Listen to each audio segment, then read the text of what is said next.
On day 3, we started our long drive from Jaipur to Jodhpur. We went through a city called Ajmer, Ajmer, which is known for the Agra Fort, one of the oldest hill forts in India.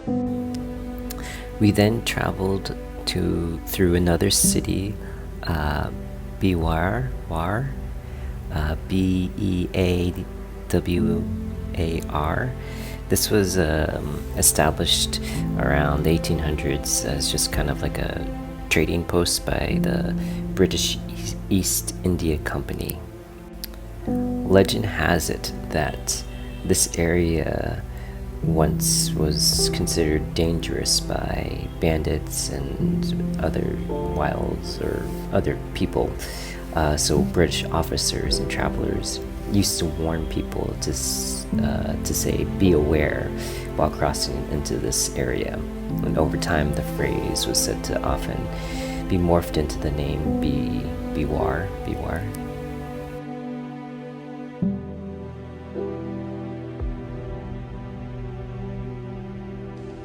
We also passed, I believe, a Jain temple, which my tour guide told me about, where these monks are nude within these temples. The nudity symbolizes absolute detachment. They own nothing, not even clothes, and it's viewed as deep respect and a very spiritual uplifting.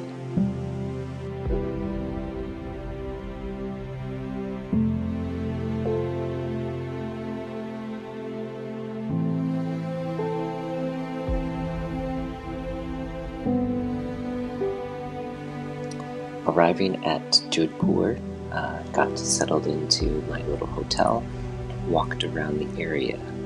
So Jodhpur is called the Blue City.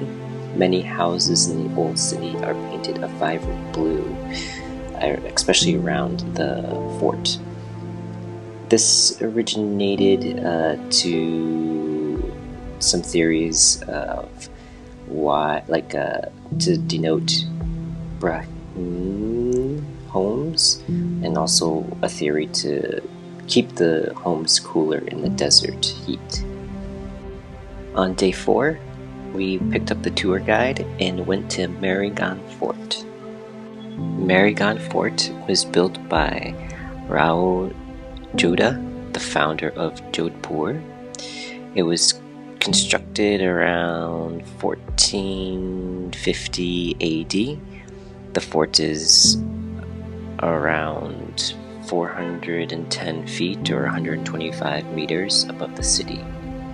The meaning of Marangara means Fort of the Sun, paying homage to the Rathore dynasty's claimed descent from the sun god.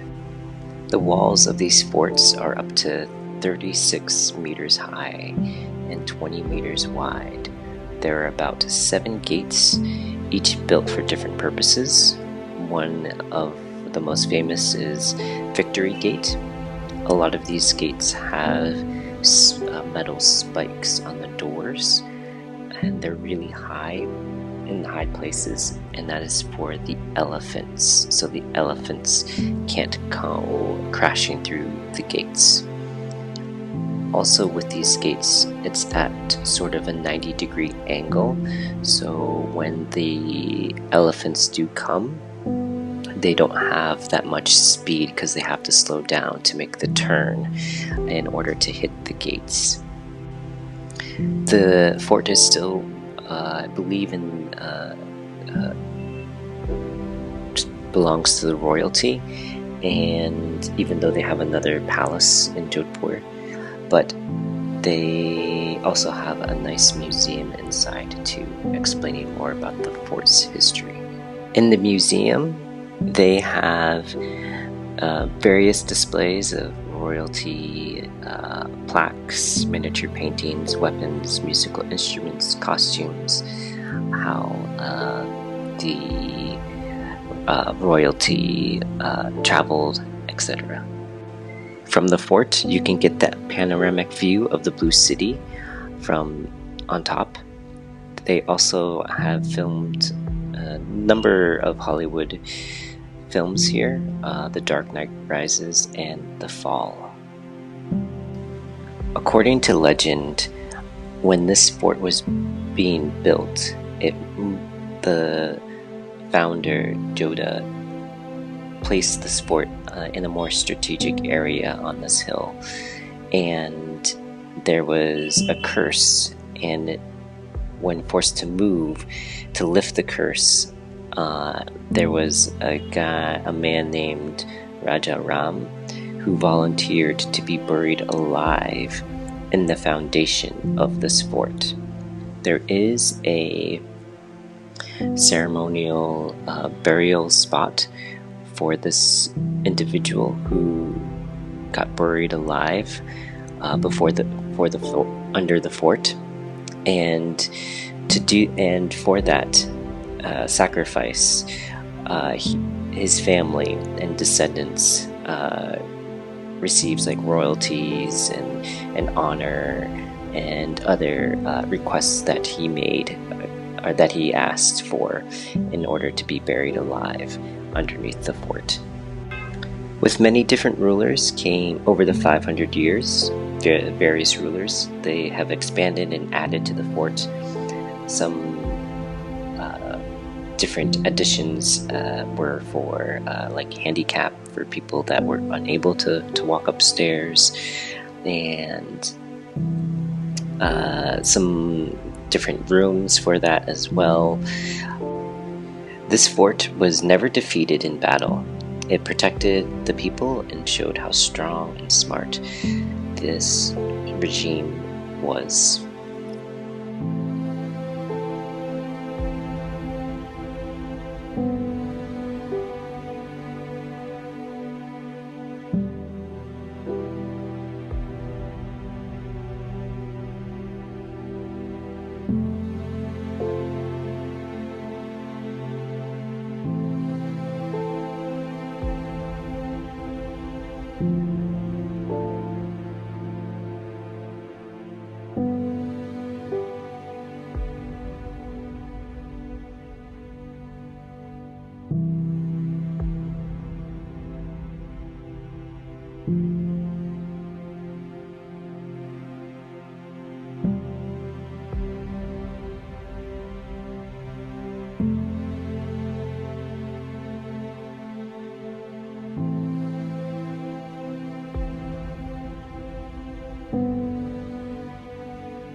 We then took a little short drive to Jaswant Theta.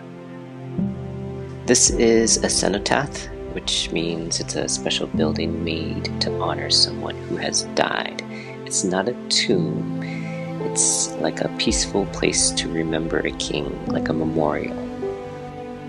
It was built in 1899 by Sardar Singh in memory of his father, a beloved ruler of Jodhpur. It's made of pure white marble that glows in the sunlight. It is a royal resting place for the royal members of the family.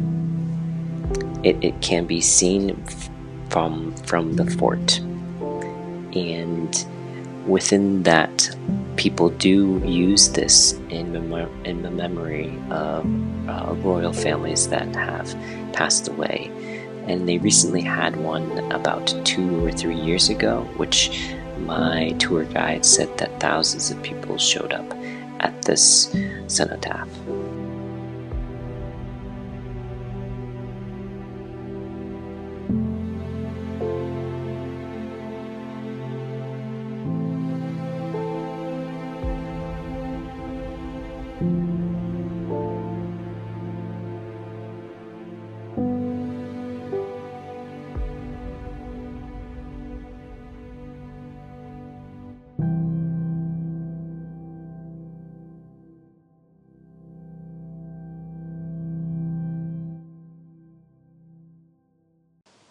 Then I was brought to one of Jodhpur's fabric places where they have thousands of different fabrics, and a lot of fashion designers use their fabrics.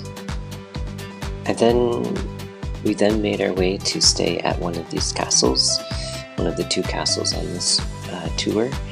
This is called Jandaliogar in Rajasthan. It's very decorated rooms with antiques and suites and bathrooms, plus a pool and a really good restaurant with really good food. It definitely makes you feel like you are royalty within the courtyard and even within your room. It's about 40 kilometers from Jodhpur. This fort was not used as a battle fort, but just as for tax purposes within this secluded area. If there was a battle to be happen in Jodhpur, the fort would know about it, and then they would send military groups to Jodhpur to help fight. So over the years, this fort was turned into a little hotel that you can stay at and be away from the busy city of Jodhpur. It's in a very small community, which was really nice. Great atmosphere, clean air. I got to eat outside a lot, and it was very nice and peaceful from the city. Within this tour, you were able to have an option to be part of this cattle tour thing, but unfortunately during the non-tourism season they didn't have that, and since I was the only one, they just took me out into the surrounding village of this fort. So I got to meet all the local people, and they were so very, very kind and very intrigued in seeing me there. And not a lot of them spoke English at all. And what was nice was they were very open for me to take pictures and videos of them while working, or when school was out, the kids would come up and ask me for doing selfies or doing videos. Even during the farmers, they wanted me to take videos of them and stuff, and they also wanted to see the videos that I took of them. So they were very, very humanistic of it. They did not ask for money or any compensation for this. They just wanted to see what I was filming, what I was doing. So such an amazing village, very down to earth, and it was a nice break from the busy cities that I've been in.